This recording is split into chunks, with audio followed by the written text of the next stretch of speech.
ರಸ್ತೆ ಅಗಲೀಕರಣಕ್ಕಾಗಿ ಹನುಮಾನ್ ದೇವಸ್ಥಾನ ತೆರವು ಮಾಡಲು ಮುಂದಾದ ಪುರಸಭೆ ವಿರುದ್ಧ ಸ್ಥಳೀಯರು ಆಕ್ರೋಶ ವ್ಯಕ್ತಪಡಿಸಿದ್ದಾರೆ. ಬೆಳಗಾವಿ ಜಿಲ್ಲೆಯ ಚಿಕ್ಕೋಡಿ ಪಟ್ಟಣದ ಅಂಕಲಿಕೂಟದಲ್ಲಿರುವ ದೇವಸ್ಥಾನದಲ್ಲಿ ಈ ಘಟನೆ ನಡೆದಿದ್ದು, ಕೇಸರಿ ಶಾಲು ಧರಿಸಿ ನೂರಾರು ಜನರು ಪ್ರತಿಭಟನೆ ನಡೆಸಿದ್ದಾರೆ.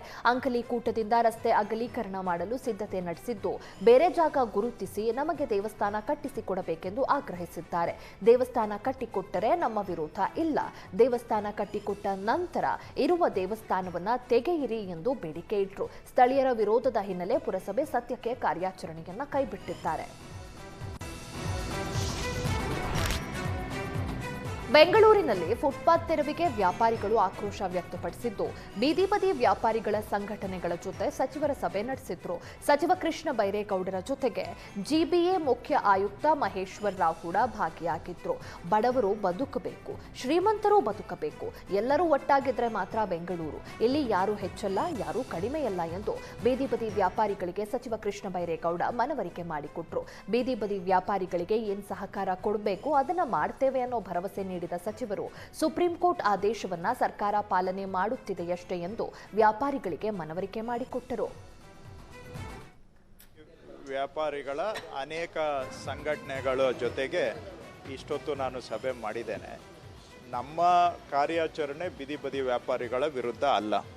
ನಾವು ಮಾಡ್ತಾ ಇರೋದು ಸುಪ್ರೀಂ ಕೋರ್ಟ್ನ ನಿರ್ದೇಶನದ ಹಿನ್ನೆಲೆಯಲ್ಲಿ ಫುಟ್ಪಾತ್ನಲ್ಲಿ ಇರುವಂಥ ಒತ್ತುವರಿಗಳನ್ನು ತೆರವು ಮಾಡುವಂಥ ಕೆಲಸ ನಾವು ಮಾಡ್ತಾ ಇದ್ದೇವೆ.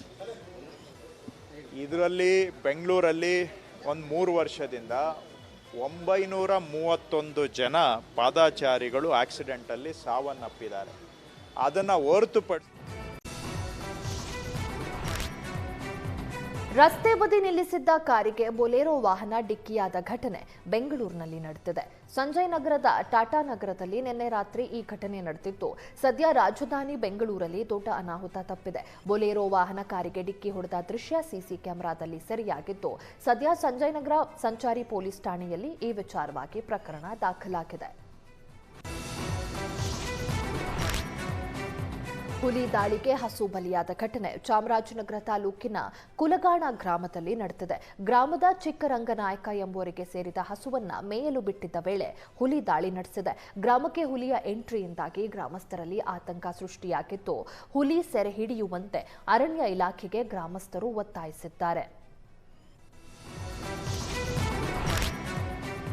ಭೂಪಸಂದ್ರದ ವಾರ್ಡ್ನ ಗ್ಯಾರಂಟಿ ಯೋಜನೆ ಕಚೇರಿಯಲ್ಲೇ ಸಾಮೂಹಿಕವಾಗಿ ಎಸ್ಐಆರ್ ಫಾರ್ಮ್ ಭರ್ತಿ ಮಾಡಲಾಗಿದೆ. ಭೂಪಸಂದ್ರ ವಾರ್ಡ್ನ ಗ್ಯಾರಂಟಿ ಯೋಜನೆಯ ಅಧ್ಯಕ್ಷೆ ಕಚೇರಿಯಲ್ಲಿ ಈ ರೀತಿಯ ಘಟನೆ ನಡೆದಿದ್ದು, 50ಕ್ಕೂ ಹೆಚ್ಚು ಜನರನ್ನ ಒಂದೇ ಕಡೆ ಸೇರಿಸಿ ಎಸ್ಐಆರ್ ಫಾರ್ಮ್ ತುಂಬಿಸುತ್ತಿರುವ ಆರೋಪ ಕೇಳಿಬಂದಿತ್ತು. ಫಾರ್ಮ್ ತುಂಬಲು ಖಾಸಗಿ ಏಜೆನ್ಸಿಗಳ ಬಳಕೆ ಮಾಡಿದ್ದಾರೆ ಎಂದು ಆರೋಪಿಸಲಾಗಿದೆ. ಬಿಎಲ್ಒಗಳೇ ಮನೆ ಮನೆಗೆ ಹೋಗಿ ಎಸ್ಐಆರ್ ಫಾರ್ಮ್ ನೀಡಬೇಕೆಂದು ಸೂಚನೆ ನೀಡಿದ್ರೂ ಸಹ ನಿರ್ಲಕ್ಷ್ಯದಿಂದ ಗುಂಪು ಗುಂಪಾಗಿಯೇ ಎಸ್ಐಆರ್ ಪ್ರಕ್ರಿಯೆ ನಡೆಸಲಾಗ್ತಾ ಇದೆ.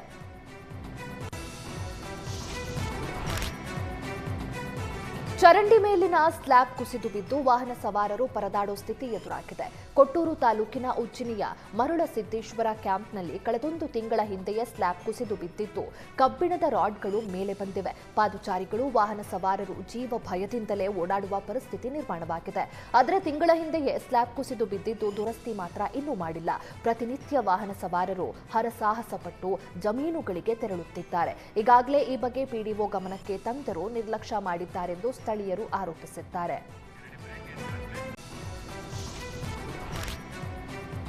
ವಿದ್ಯುತ್ ಶಾರ್ಟ್ ಸರ್ಕ್ಯೂಟ್ನಿಂದ ಗೃಹ ಬಳಕೆ ವಸ್ತುಗಳ ಗೋದಾಮು ಸುಟ್ಟು ಭಸ್ಮವಾದ ಘಟನೆ ಬೆಳಗಾವಿ ಜಿಲ್ಲೆಯ ಚಿಕ್ಕೋಡಿ ತಾಲೂಕಿನ ಯಕ್ಸಾಂಬ ಪಟ್ಟಣದಲ್ಲಿ ನಡೆದಿದೆ. ಗೋದಾಮಿಗೆ ಬೆಂಕಿ ಬಿದ್ದು ಕೋಟ್ಯಾಂತರ ರೂಪಾಯಿ ಮೌಲ್ಯದ ಪರಿಕರ ಸುಟ್ಟು ಭಸ್ಮವಾಗಿದೆ. ಮಾಣಿಕ್ ವಡಂಗಾವಿ ಎಂಬುವರಿಗೆ ಸೇರಿದ ಗೋದಾಮು ಇದ್ದಕ್ಕಿದ್ದಂತೆ ಬೆಂಕಿ ಆವರಿಸಿ ಸಂಪೂರ್ಣವಾಗಿ ಭಸ್ಮವಾಗಿದೆ. ಸ್ಥಳಕ್ಕೆ ಧಾವಿಸಿದ ಅಗ್ನಿಶಾಮಕ ದಳದ ಸಿಬ್ಬಂದಿ ಬೆಂಕಿಯನ್ನ ನಂದಿಸಿದ್ರು.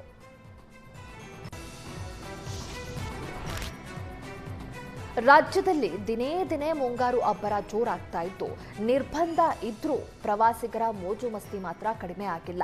ನಿರ್ಬಂಧದ ಮಧ್ಯೆಯೂ ಬೆಳಗಾವಿಯ ಜಲಪಾತಗಳಲ್ಲಿ ಪ್ರವಾಸಿಗರು ಮೋಜು ಮಸ್ತಿ ಮಾಡ್ತಾ ಇದ್ದಾರೆ. ರಭಸವಾಗಿ ಹರಿಯುವ ನೀರಲ್ಲಿ ಇಳಿದು ಪ್ರವಾಸಿಗರು ಮಸ್ತಿ ಮಾಡಿದ್ದಾರೆ. ಪಶ್ಚಿಮ ಘಟ್ಟಗಳ ಪ್ರದೇಶದಲ್ಲಿ ಧಾರಾಕಾರ ಮಳೆ ಹಿನ್ನೆಲೆ ಜಲಪಾತ ವೀಕ್ಷಣೆಗೆ ನಿರ್ಬಂಧ ಹಾಕಲಾಗಿದೆ.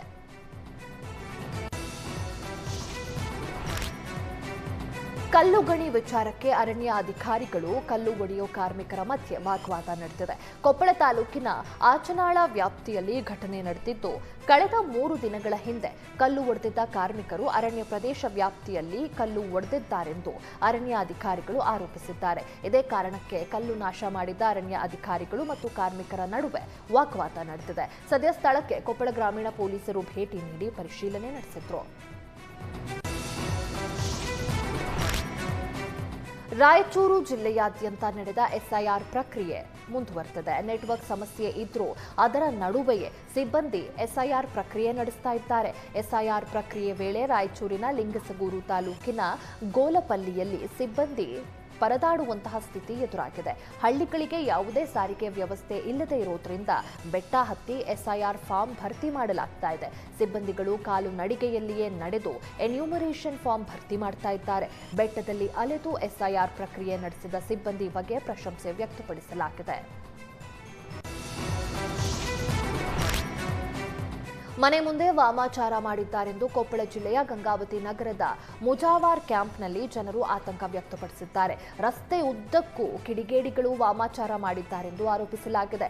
ಮಂಡಲ ಹಾಕಿ, ಅರಿಶಿನ ಕುಂಕುಮ ಹಾಕಿ, ನಿಂಬೆಹಣ್ಣು ಇಟ್ಟು ಕಳೆದ ಕೆಲ ದಿನಗಳಿಂದ ವಾಮಾಚಾರ ಮಾಡಲಾಗಿದೆ ಎಂದು ಆರೋಪ ಮಾಡಲಾಗಿದೆ. ಸದ್ಯ ಮುಜಾವಾರ್ ಕ್ಯಾಂಪ್ನಲ್ಲಿ ನಿವಾಸಿಗಳು ಆತಂಕಗೊಂಡಿದ್ದಾರೆ.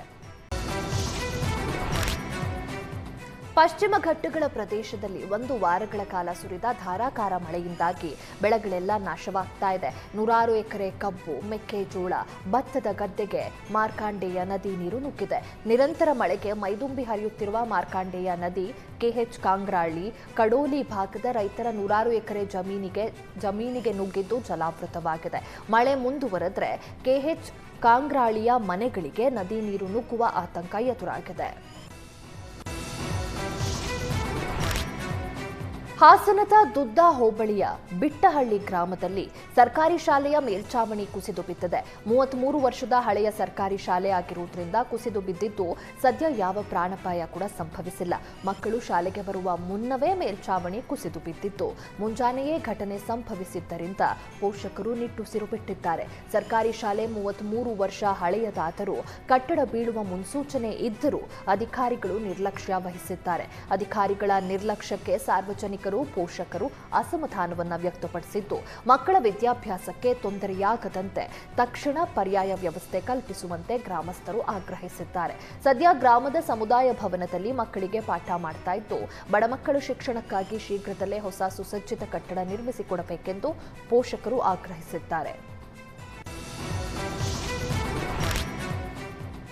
ರಾಜ್ಯದಲ್ಲಿ ಅಲ್ಲಲ್ಲಿ ಮಳೆಯಾದ್ರೆ ಕೆಲ ಕಡೆ ವರುಣ ಕೃಪೆ ತೋರಿಲ್ಲ. ಕೆಲ ಕಡೆ ಬರಗಾಲ ಆವರಿಸಿದ್ದು ರೈತರು ಪರದಾಡುತ್ತಿದ್ದಾರೆ. ಈಗ ಸಿಎಂ ಡಿಕೆಶಿಗೆ ವಿಪಕ್ಷ ನಾಯಕ ಅಶೋಕ್ ಪತ್ರ ಬರೆದಿದ್ದಾರೆ.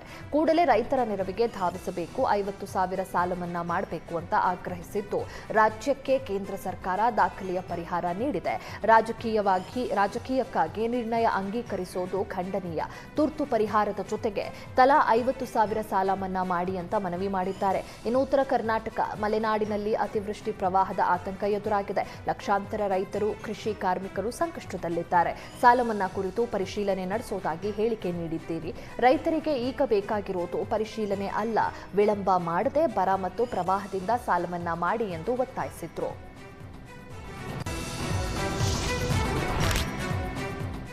ಟ್ರಾಫಿಕ್ ನಿಯಮ ಉಲ್ಲಂಘಿಸಿದವರಿಗೆ ದಂಡ ವಿಧಿಸಿದ್ರೂ ಸಾಕಷ್ಟು ಮಂದಿ ದಂಡ ಪಾವತಿಸಿರಲಿಲ್ಲ. ಆದರೆ ಸರ್ಕಾರ ಬಾಕಿ ಇರೋ ಸಂಚಾರ ನಿಯಮ ಉಲ್ಲಂಘನೆ ದಂಡದ ಮೊತ್ತದ 50% ರಿಯಾಯಿತಿ ನೀಡಿದ ಬೆನ್ನಲ್ಲೇ ದಂಡ ಪಾವತಿ ಜೋರಾಗಿ ನಡೀತಾ ಇದೆ. 50% ಡಿಸ್ಕೌಂಟ್ ನೀಡಿದ ಕಾರಣಕ್ಕೆ ದಂಡ ಪಾವತಿಗೆ ಜನರು ಮುಗಿಬಿದ್ದಿದ್ದಾರೆ. 50% ಡಿಸ್ಕೌಂಟ್ ಘೋಷಣೆ ಬಳಿಕ ಬರೋಬ್ಬರಿ 26 ಕೋಟಿ ರೂಪಾಯಿ ಸಂಚಾರಿ ದಂಡ ಪಾವತಿಯಾಗಿದೆ. ಇದೇ ವೇಳೆ 8,82,290 ಪ್ರಕರಣಗಳು ಇತ್ಯರ್ಥವಾಗಿವೆ.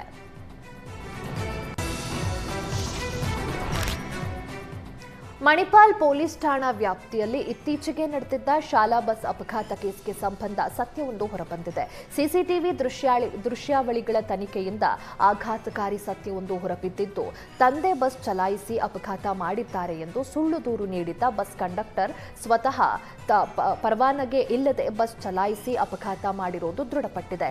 ಈ ಹಿನ್ನೆಲೆ ಆರೋಪಿಯನ್ನ ಪೊಲೀಸರು ಬಂಧಿಸಿದ್ದಾರೆ. ಜೂನ್ 25ರಂದು ಸಿಂಡಿಕೇಟ್ ಸರ್ಕಲ್ ಡೌನ್ ಬಳಿ ಪೆರಂಪಳ್ಳಿಯ ಖಾಸಗಿ ಶಾಲೆಗೆ ಸೇರಿದ ಶಾಲಾ ಬಸ್ ಡಿವೈಡರ್ಗೆ ಡಿಕ್ಕಿ ಹೊಡೆದು ಅಪಘಾತಕ್ಕೀಡಾಗಿತ್ತು. ಈ ಅಪಘಾತದಿಂದಾಗಿ ಬಸ್ಸಿನಲ್ಲಿದ್ದ ಶಾಲಾ ಮಕ್ಕಳಿಗೆ ಗಾಯಗಳಾಗಿದ್ದವು.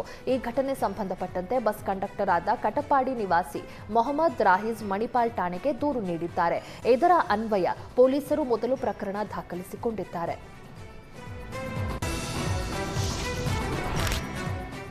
ಚಿಕ್ಕಮಗಳೂರಿನ ಶೃಂಗೇರಿ ಪಟ್ಟಣದಲ್ಲಿ ಮಸೀದಿ ರಕ್ಷಣೆಗೆ ಕಟ್ಟಿದ್ದ ಕಾಂಕ್ರೀಟ್ ವಾಲ್ ಬಿರುಕು ಬಿಟ್ಟಿದೆ. 2 ತಿಂಗಳ ಹಿಂದೆ ಬೃಹತ್ ಕಾಂಕ್ರೀಟ್ ವಾಲ್ ವಾಲಿದೆ. 2 ಕೋಟಿ ವೆಚ್ಚದ ಕಾಂಕ್ರೀಟ್ ವಾಲ್ ರೆಡಿ ಮಾಡಲಾಗಿತ್ತು. ಆದರೆ ಆಯಸ್ಸು ಮಾತ್ರ ಕೇವಲ 2 ತಿಂಗಳು. ಶೃಂಗೇರಿ ಪಟ್ಟಣದ ಗೋರಿಗುಡ್ಡ ಮಸೀದಿ ರಕ್ಷಣೆಗೆ ಕಾಂಕ್ರೀಟ್ ವಾಲ್ ಅನ್ನು ಕಟ್ಟಲಾಗಿತ್ತು. ಶಾಸಕರ ವಿಶೇಷ ಅನುದಾನದಲ್ಲಿ ತಡೆಗೋಡೆಯ ನಿರ್ಮಾಣವಾಗಿದ್ದು ಕಳಪೆ ಕಾಮಗಾರಿ ಆರೋಪ ಕೇಳಿಬಂದಿದೆ.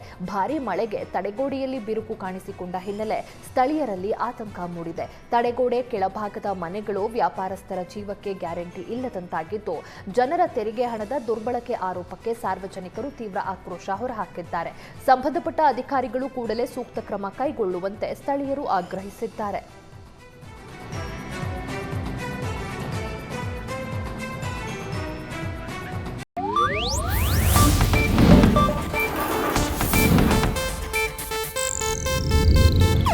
ಇದು ಏಷ್ಯಾನೆಟ್ ನ್ಯೂಸ್ ನೆಟ್ವರ್ಕ್ ಪ್ರಸ್ತುತಿ.